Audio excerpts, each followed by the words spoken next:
I mean, if I don't wash the dishes, you can't serve. So the foundation is on cleanliness. Y'all understand what I'm saying? But I'm just saying, my point to it all, people look at you like you're less than them. But I think that's the precedent that has been set with them. And this is their thinking, this is their way of thinking, and they don't think any different. You know, once you think that way, it's hard to get out of thinking pattern that you set up for yourself. And people think that they own something, but I like to look at it from the standpoint of you don't own anything. It's owned by God. And you can, just the least little thing can cause you to lose anything. So you gotta go from the standpoint that you really don't own it. And I say this all the time, every time I see somebody that may appear to be homeless or without, they weren't born that way. Something happened, some decision was made that they ended up in that condition. And that can be me. I could make one decision that tomorrow I'll be on the street. And that's why I know I need God. Tell you one thing, don't do, bro. Don't try no crack. You gonna be there. And then on the other hand, it could be just the opposite. Yeah. Because there was a fella just before, I think it happened just before I left LA. And they found this guy had on the streets, hustling and begging and going. In the lining of his coat, he had almost $200,000 in it, in the lining of his coat. Now, I don't know if he had just to pay higher for it, but they found this guy, had all the money you want to hold on to. But really, he couldn't use, he was begging. He knew it was there. He knew it, but I guess he knew it was there in the lining of his coat. He knew it wasn't something he found. Oh, I mean, this was a guy on the streets hustling and begging and going. And these fellows on the streets begging, some of them got bank accounts. Yeah, big ones. They got big bank accounts, and you never know. But you think about it, Pastor, you say, let's use a sidewalk in New York that sees over 100,000 people a day. If you could just get 10% of those people to give you a dime, that's $1,000 a day. Yeah. And I've heard of those stories of these people that appear to be, at one time they was making a joke about it. Even some movies would show it where the guy's on the street panhandling, and then 3 o'clock he go change out his clothes and go jump in his Ferrari and roll on out.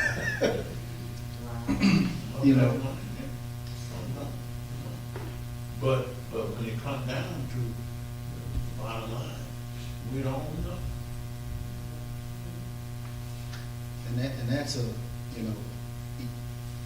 when we look at things like inheritance and those things, like just as a lot of people don't understand how these people have set up a system where if Reverend Foreman doesn't go do this, and this, everything that he's worked for that you would think would automatically go to his children, somebody else can take that away. If you don't follow those steps. Like, you don't get to, Reverend Foreman leaves everything in his name. He passes away, didn't leave it to his children, but his children assume everything. They don't go take those legal steps. Well, I want everything Reverend Foreman had. So I'm going to go petition Reverend Foreman at the courthouse for everything he got.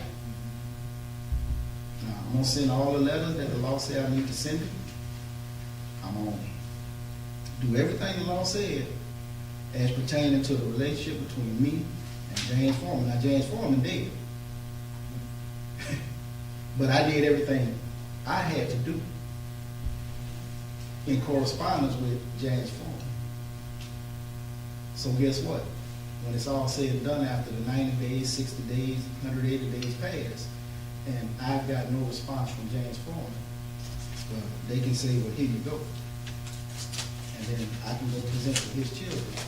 Well, y'all gotta go.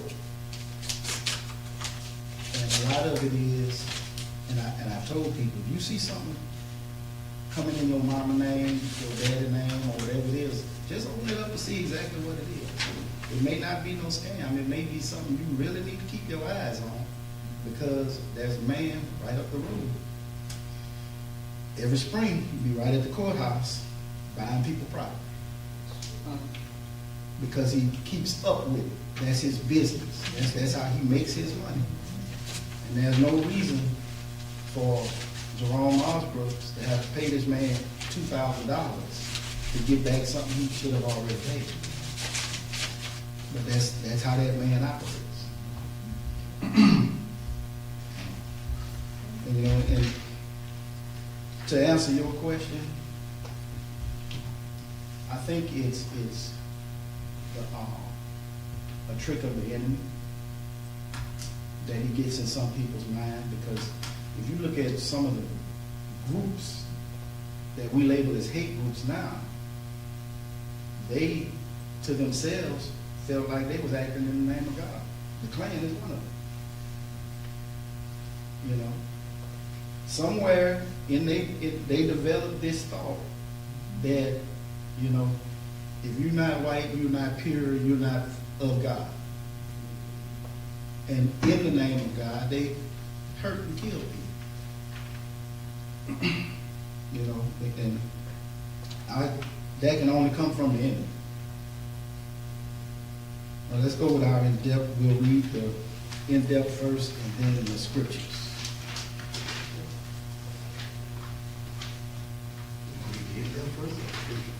No, let's read, you're right, scriptures first, then the in-depth. Leviticus 19:9-16 says, and when you reap the harvest of your land, thou shalt not wholly reap the corners of thy field, neither shalt thou gather the gleaning of thy harvest. And thou shalt not glean thy vineyard, neither shalt thou gather every grape of thy vineyard.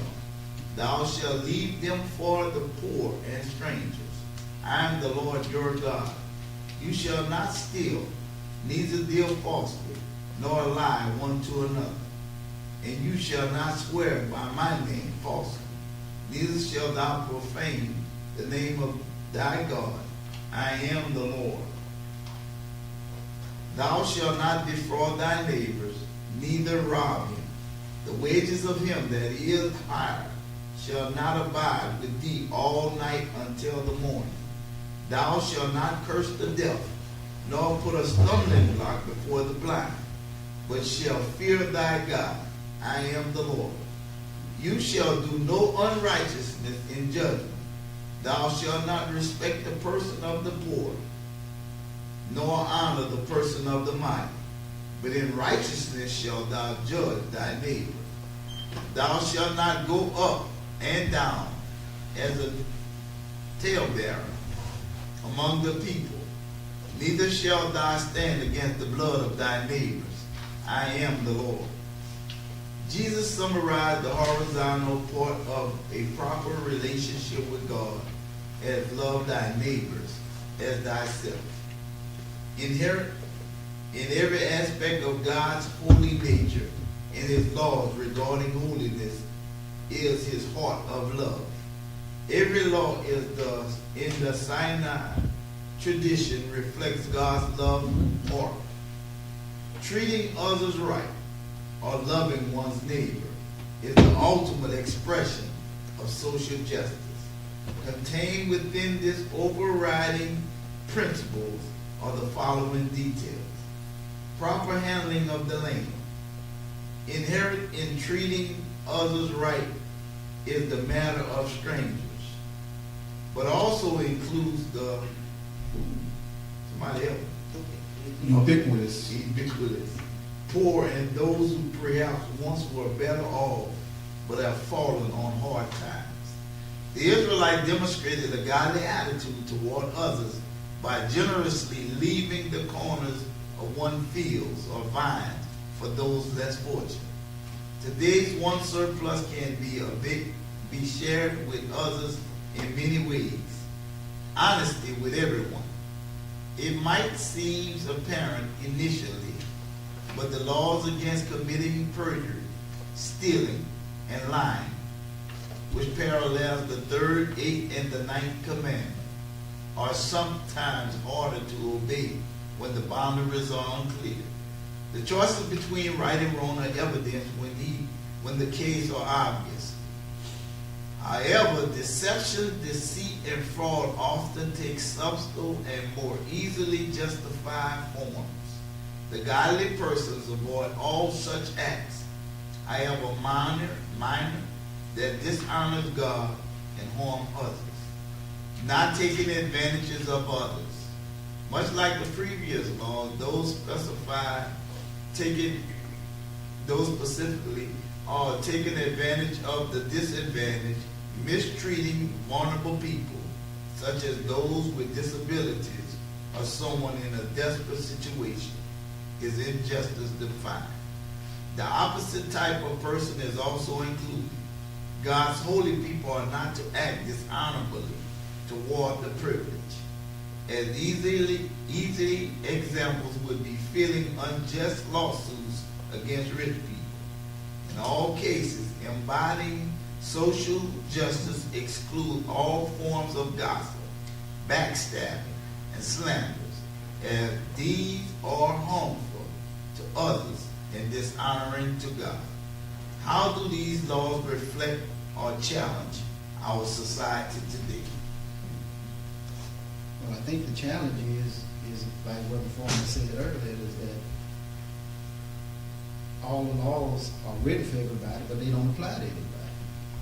Because based on your status, whether it's political or wealth, you know, the law is treated, or you are treated differently by the law. That was a case of a young man that was playing a video game, and in the video game you get money and points for hitting people. So he went and got in a car and rolled down and killed like 10 or 12 people. And because his father was wealthy and influential, that is actually what his lawyers used as his defense, was that because he was born into money and into a family that gave him what he wanted, he didn't know no better. And he never spent a day in prison. You know, but if my son would have went and done that same thing, and I could have said, well, I ain't taught him no better, that wouldn't have flew.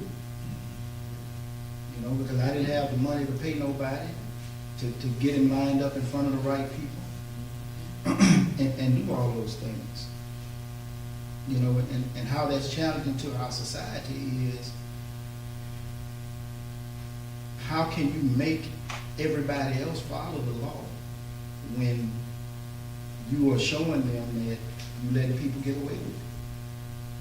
You know, it was like my grandmother and her 3 cookie rule. You know, you can get cookies out that cookie jar, but you can't get more than 3. If you go in there 3 times, it better be 1 cookie every time. You know, but then when company came and she offered them cookies, well, they could get a few more than 3. And as a child, I didn't understand that, you know. But again, that's the same thing with the law. If you allow me to break the law, why should the person behind me follow? You know, and as Reverend Foreman said, the ultimate insult to the law, we seeing it now. At least 3 of the things that Donald Trump did, was accused of, or whatever, those 3 things expressly stop him from being the President of the United States. Whether he did any of the other things, those 3 things was enough. But it didn't matter. Those 3 plus the 27 others, he was still allowed to. And why? I think it's because the people that helped make those decisions feel that he is some type of financial messiah. He's going to make everybody rich. So they did it for their own benefit. You know, we're going to give him this, and in return, we're going to gain wealth. We're going to gain a piece of that power. One of the things too that he advocated that he said before he won the office, he spoke of dictatorship, and that's what he's breaking every law that has anything to do with the law and the system of the country, and because his ultimate end is dictatorship. Change the form of government.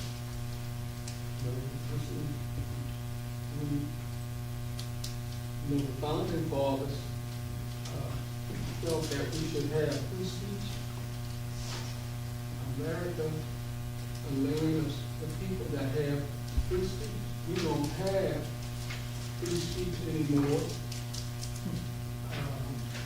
You know, you could think different, or you could feel different. But if you say something different, you can lose your job, or you can be killed, or you can be persecuted. It's like that man that got shot, Republican activist that got shot. A lot of people have lost their jobs for saying something. The man said, you know, I hate to see anybody get killed. But Yeah, they didn't have to happen. no. But a lot of people are losing their jobs. I saw a law professor over at Southern losing her job, and other teachers losing their job because they spoke of the ill that he spoke about. It wasn't trying to hurt him or saying anything, it's just what he said. But then that same man, and this goes back to what I was saying earlier, will get up and the first thing he will say is he living for God. You know. And how can you be living for God when you have a separatist mindset, when you are an elitist mindset? You know.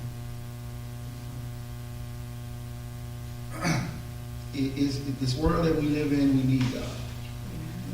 I mean, it's so evident that you need God in your life, because you were saying about free speech. When did we ever really have free speech? Probably not. Simply, and that's why I look at what's going on, and if we go back to our foundation of the way our people dealt with each other 40, 50 years ago, we're going to be all right, because we helped each other. We provided for each other. We were there for each other. You know, we laugh at, people talk about how these Hispanic people live 15 and 20 people in the house. Well, not too long ago, we did the same thing. You know, and for the same reasons. For the same reasons. You know, now people are pushing their kids out in the debt at 18 years old. Get out. You know. And some of that is brought on by society, where these 18-year-old, 19-year-olds, they think they're grown. You know, they want to be the man in their daddy's house or the woman in their mama's house, which is disrespect. You know, I lived in and out of my mama's house until I was 30. You know, a lot of it was for financial support of her, but nonetheless, it didn't matter that I was paying all the bills. It didn't matter that I was buying all the food. That was still her house. And see, some people honor their system, and some people don't. It depends on where they are and as relative to society. Because if they were raised up in certain households and certain groups, they don't think that way. I I worked in radio all over the country, and every time changed quite a few radio stations. And my father always wanted to know, June, he said, when you coming home, son? He always wanted to know because of the way I treated him. And my mother, I was a mother's boy. And so I treated them that way. He always wanted, but I used to tell people I left the door open at my father's house, not my mother's house. I left it open at my father's house, and I always respected him, so I could always go back. And you have to, no matter what your people tell you around you, you have to always respect, like you said, who they are. And once you respect who they are, you can always go back. And sometimes that's all we have to follow is our parents. They may not be so smart, but they know how to make a way for themselves and the family. So it all depends. I think that my thing is always think of and respect others, and when you do that, God will bless you. I just really feel that in my heart, God will bless you. And you'll be surprised at the things that will happen to you if you just treat others right. Because it's the system that God has set is based upon that premise. How they say on this one, you preach it to the choir, because I believe that too. You know, that I don't look for people to do things for me. I look for God to do it for me. Yes, And that's the best way. I do things for other people because I feel that God put me in that position to do those things. And if it's something that you ask me to do that I may say no to or I'm not going to do, and I have the power to do it, a lot of times that's because I don't feel God in it. Something is saying, you shouldn't do that. But in most cases, whatever it is, if it's mine, it's yours. Because again, we don't own nothing. Everything ultimately belongs to God. It's just on lease to us. And Paul Newman, when he died, he left his company set up to give all but the salaries of the people working there, give all that money to charity, which was the way he ran them when he was alive. And he basically said that if the people can't run it the way he ran it, give them a severance, pass out all the money, and shut the companies down. Because he honestly felt that he was given everything that he had by God to share with other people. And why is it so hard for people not to see that through the grace of God is why we can have the things we have. And he's given us those things. I honestly believe that everything that God has given me, he's given me because he knows I'm willing to share with other people. And when I get in those situations where I need, I don't worry because he provides. And I've seen that. Yes. So like when you bring up the instance about the fella that basically was living in your house for free, that was God in you. You knew not to worry about that.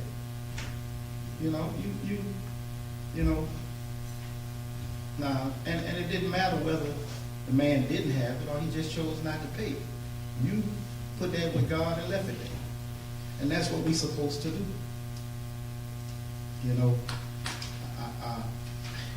I told somebody one day, they was talking about somebody always asking for money. I said, well, this how that works. I said, they only ask you after they pay. So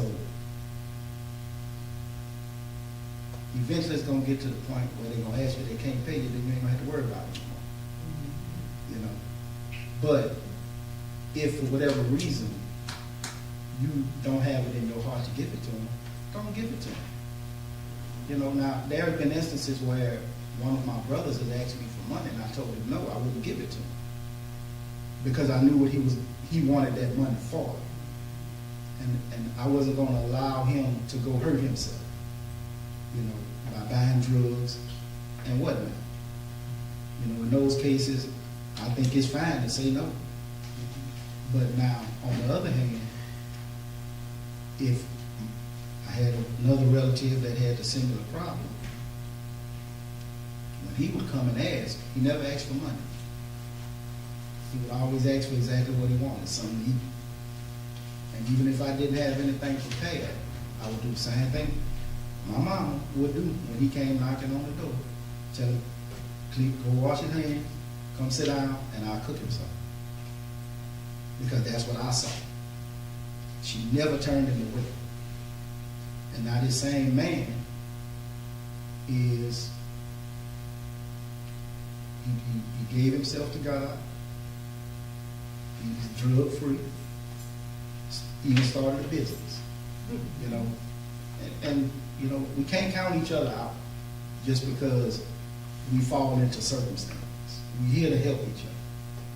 You know, and that's, you know, the main focus of this lesson. What are we doing for each other? You know, I look at this last paragraph, not taking advantage of others.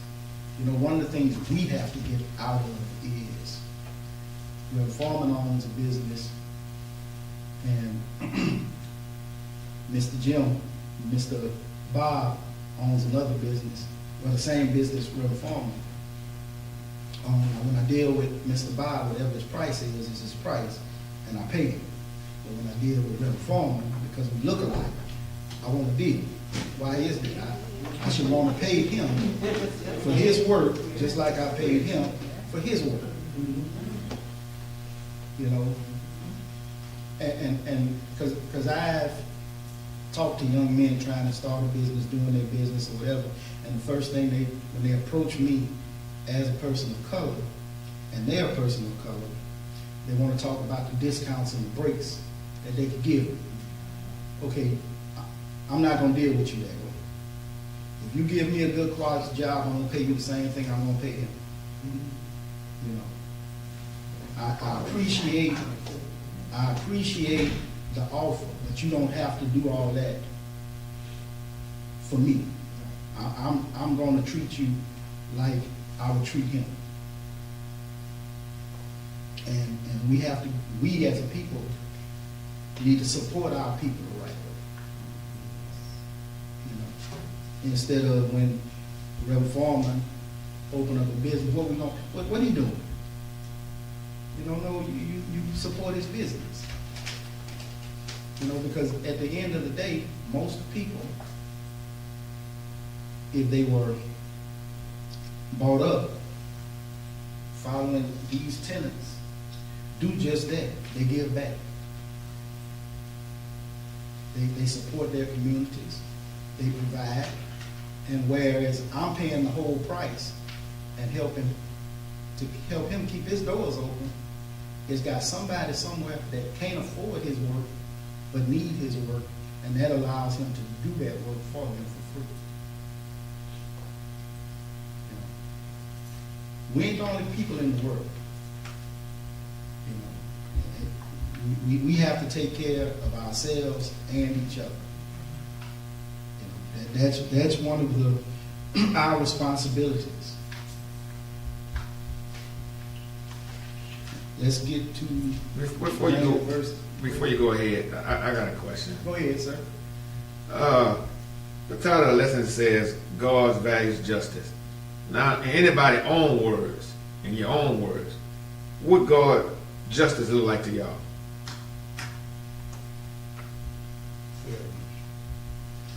Love, peace. Treating people right, treating them fairly. Treat them fairly. Somebody said fair, right? I got it. My thing is then, okay,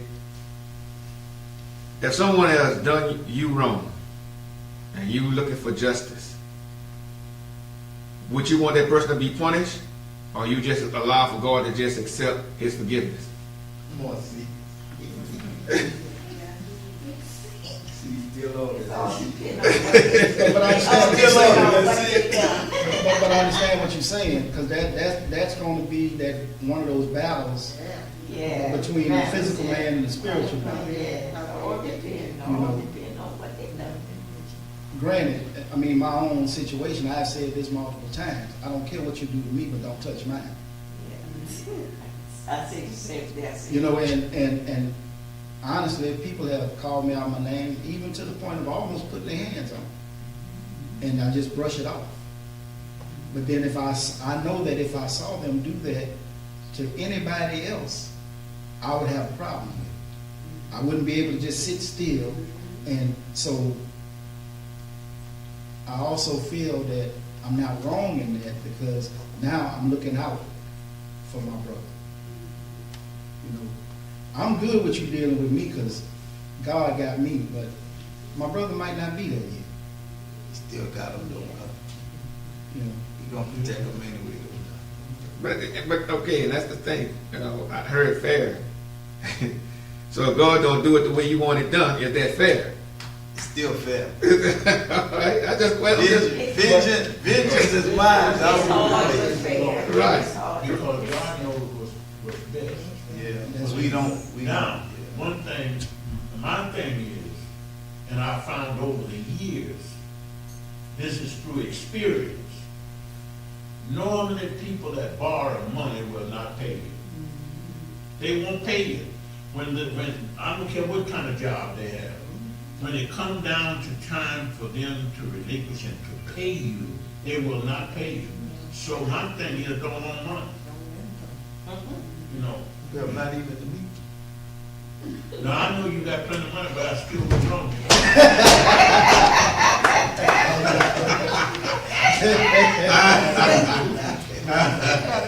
But you're working it, so you don't really. You know, you have to, some of these things that we do in life, not all the time do we go according to God's rules. But we go a lot of times according to the way men that we're dealing with treat us. And this is what I have found. Now, I'm sure that there's a person that I know well enough and trust or felt. Sometimes it's your feeling. yeah. What do I feel? I feel like this man needs, and if I get it back, okay, and if I don't, okay. Still good, yeah. It's still good. And that's the only way that I feel that you can look at that, because if you've gone through the experience of loaning and they didn't pay you, then the only thing when you loan, don't look for it back. That's right. You're in that condition or that shape, we say, as we can do that, then go ahead, because you never know, you know, what the person might need it so badly. And you can afford it, because God has made us to where we can afford some things. So just give it, not. And we got to beware of that, the enemy getting in our ear when we're talking about that payback. Because again, I've been in that situation where I've given, and I had to grow and learn that when you give, just give. Don't worry about it coming back. Because like you say, most people, and you've seen it, you give a man $10 that he said he's gonna bring to you tomorrow, and then he show up in a brand new car that he paid thousands for, and come, speak, sit, drink with you, eat with you, everything, and don't say nothing about them $10. Well, but, You know? all right, the second part of that question, I want you to just think about it, all right? Okay, after God has done it the way you envisioned it to happen, and it was what you thought, the way God was going to handle it, right? Because you were looking for some vengeance, and once he do it, and it close to what the way you were thinking he was going to handle it, do you rejoice and be glad, glory in it? For example, if that person got sent to prison for the rest of their life. But I think, see, that first off, if you are of the mindset to take it to God, that you should be satisfied with the results of how God took care of it. We should. Yeah, but he asked that, he shouldn't be asking. Now we're dealing with a situation right now. My little nephew, y'all know, got murdered almost 2 years now. And his mother, I always tried to share with her, you know. And she admitted sometimes, God got it, he's gonna take care of it. But she do want to see justice served in the situation. And the DA was trying to undercut it a few months ago, so they pushed the trial back till February now. But what we learned about it is the DA, the guy who did the stabbing, his grandfather used to work for the DA. So it's like he got a personal tie in it. So we was just, you know, and I'm saying all that to say that sure you want to see them, you know, you want to see justice, but justice might not be God. God is the ultimate determiner how it's going to be justified. You know what I'm saying? So we as humans, we want to see it one way, and tell you the truth, she hoping he get life in prison. But I told her, I said, that's not really what you should be hoping for. We really should be that hope that God justified. You know what I'm saying? Could it be? Now, whatever way he want to do it, you know? So, now if the gavel here said life in prison, so should we start jumping up in the courthouse and saying, no, I don't think that's right. Because it's still got other You're not family gonna there. bring your family member back. You know what I'm saying? And it's still not going to bring the family member back. And But that's what I'm trying to share from God's wisdom to her, because I think I'm in a little better place with them than they might be right now. But sure, it hurts. And you want to see justice, but you got to also remember you got the other side to that too. You know, so. Right, and that's all I'm trying to bring a clear vision to, as human, how we are when we talking about justice, and maybe opposite of what God is doing, but the underlying thing is we have to accept it, Yeah, whatever he allows. whatever He allows. Yes. Now, if it works in your favor, we don't become a cheerleader and jump up No, and down. no, I don't But think now, we should do the that. human side say, I finally got my justice. Yeah, yeah. You understand what I'm saying? Oh, yeah. Definitely. Some kind of peace in Yeah, the situation. yeah. But really, we should have peace. Peace already. Once you Yeah, get already. God, then you should have peace already, knowing that He's going to handle it the right way. We should, yeah. But it's gonna be in the back of your mind that you want it done like this, and that's where we are. And I mean, and it's not to say that you less Christian, no. You're able to handle it. The peace you're talking about to me, Brother Francis, it won't let you get angry where you go commit something wrong yourself. You can live with it. Sometimes when we talk about peace, we get it confused like it's just gonna go away. No, you still gonna have it in your mind, and you gonna still feel bad, and sometimes it may make you angry. But God giving you some peace just to be able to live with it as you're going through it. And I don't think we should take, in those situations, take matters into our own hands and deal out what we think is equal justice. Right. Just so happens if, because of this connection, that young man either get a life sentence or even go free. They find a way to justify what he did. You know, that is it. Nobody in your family, and I'm gonna pray, feel they should take revenge into their own hands and do something like that. You know, but we've seen that happen more than so many times where the family or a family member doesn't feel that the justice system is going to work out in their favor, and they end up taking the life of somebody in their own hands, and then lose their life in the process in a way, because now you got to go serve that time or do whatever, and you just not only condemned yourself, but you condemn your family. Because they got to deal with Because that, from the standpoint of that fellow the other day that shot, back in his mind, he felt that he had reason. But now, his life is destroyed. Yeah. You know what I mean? I was a rough person. before I had children. But because of being raised in church and knowing God,